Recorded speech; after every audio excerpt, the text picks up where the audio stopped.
Hey guys, it's been a while between updates.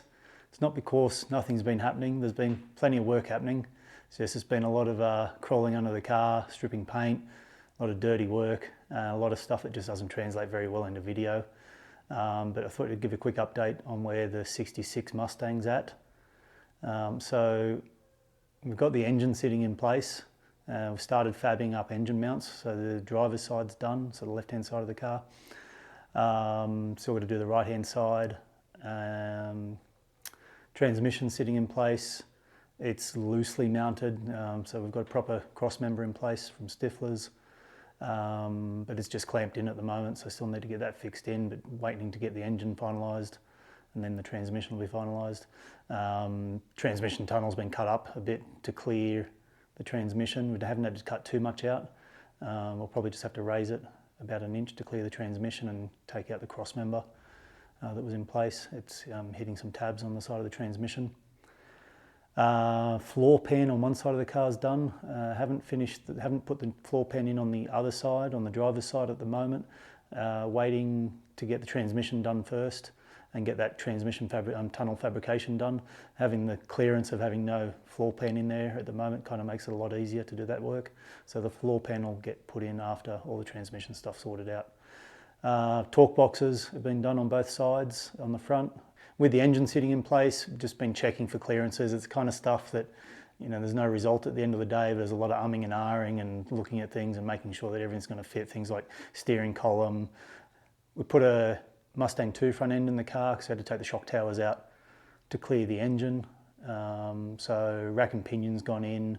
Things like checking clearances between steering column to the rack and pinion, making sure turbos aren't in the way, checking how exhausts are going to get routed, you know, all that kind of stuff.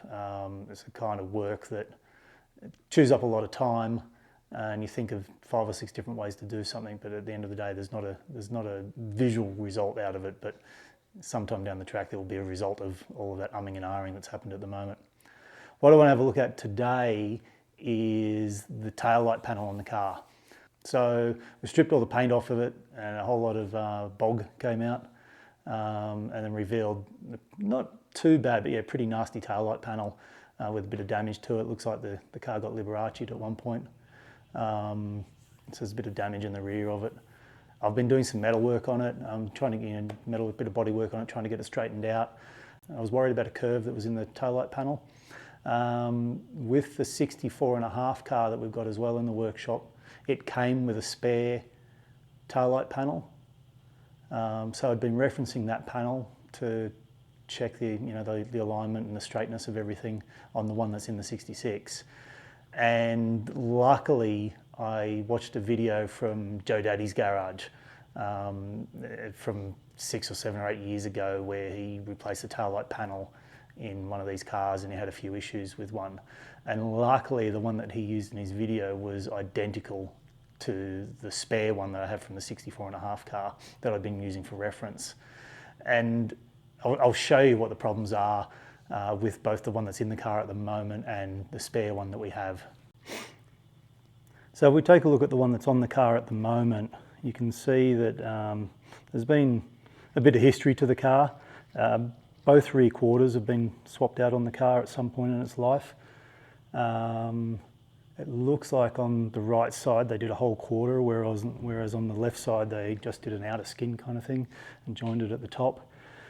It looks like it might be the original taillight panel. It looks like here's where the spot welds were drilled out for the I forget what this panel here is called, but where it joins onto the rear quarter. So it looks like that was swapped out at some point as well.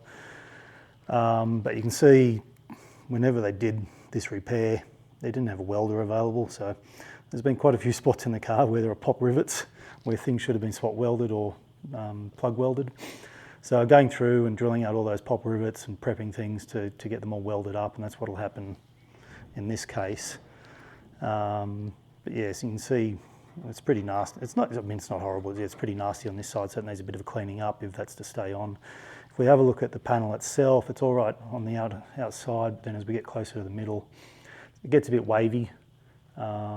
This has already had a bit of metal work done on it, so it's getting a bit straighter, but you can see that there was a fair bit of damage. The alignment of the holes for the fuel filler were out.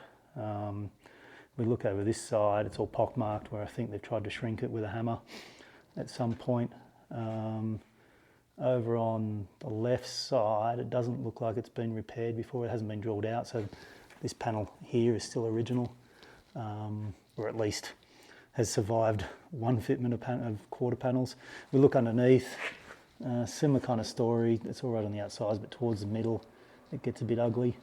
And then it's all right over on this side. And it looks like the supports on the inside are all good too. So, but if we have a look at the rest of the inside, you can see that's the reverse of all that shrinking from the other side. It's all pockmarks. I need to strip all that paint back a bit more. If we have a look along here, you can see it gets a bit wavy. There's a bit of deformation down along here kind of thing. So along there as well, looks like there's been some more shrinking attempts. It's been belted with a hammer a bit, and then it's all right again on the outside. The other problem I've got is if we look at the, I forget what this support's called, but the bit that holds your trunk lock mechanism. This is the one that came off the car. It's a little bit out of shape at the moment. It lines up at the top, but we've got a bit of a gap down the bottom that's going to need sorting out. I think that's probably related to a bend down the bottom.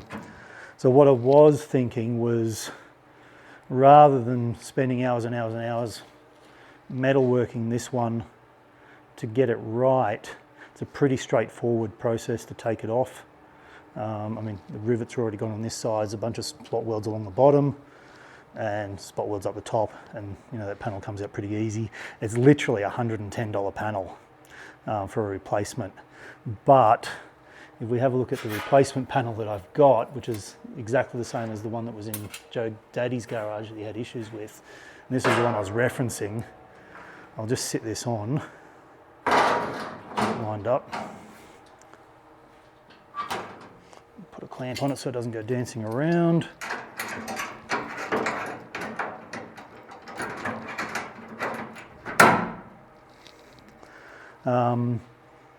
The first thing you can see is, you know, these little things like this, these tabs aren't bent up, so they don't fit in properly. You've got to straighten them up. I think this is probably original, should be in the metalwork, whereas the one on the car doesn't seem to have it, so it's hard to tell. But the other big issue with these is it's a little bit hard to see, but the width of this here is actually narrower than the original one, and where it mounts at the end here, it actually wraps over this part of the car. So these actually won't fit over. If anything, maybe they're designed to sit under, I'm not sure. But yeah, to mount this the same way as the other one, you'd need to do some work to widen this back out. The other difference is, if I grab the rule, straight edge, you'll see the back of this one is pretty straight. There's not much of a gap.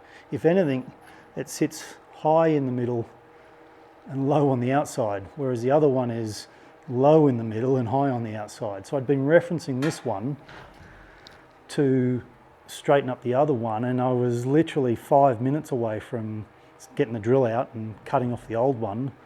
And then I thought I'd do a little bit of research, and luckily stumbled across Joe Daddy's garage video where he highlighted the issues with these replacement ones. So now we're going to leave this one. It's probably not going to go on a car. I won't use it on the 64.5 either. It'll just go in the scrap bin, I think. Maybe be used for some repair panels down the track. And I'm going to continue on metalworking this one to get it right. It doesn't have a long way to go. I mean, a lot of people would probably slap some bog on that and call it a day. But yeah, we're going to try and get it as close as possible, clean that up, try and planish this smoother a bit, get all these marks out, and try and clean up this underside here as well a bit, so it's a bit more presentable before we start doing the body work on the car.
Well guys, as you've seen, there's been a bit of work on there.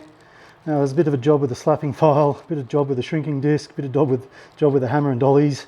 It's not perfect, but it's not far off. There's a little bit of blue die-chem left over and some low spots. We're talking about literally like less than a 1/16 of an inch here. Like it's less than a millimetre when I put the straight edge up against it. There's a little bit of daylight coming through, but not much. So, I mean, this is not going to be a show car. This is meant to be a daily driver. It'll come out pretty nice, so I'm happy with where that's at. I've still got to do this job over the other side. Let's call it the acne side. These little dimples probably cause, they've probably got a fair bit of stretch in them. It's going to be fun to get that out from the other side. But I will get that out, but that's a job for another day. So for the moment, I think I'm going to leave that where it is and call it a day. Hopefully I have an update to you guys soon. See ya.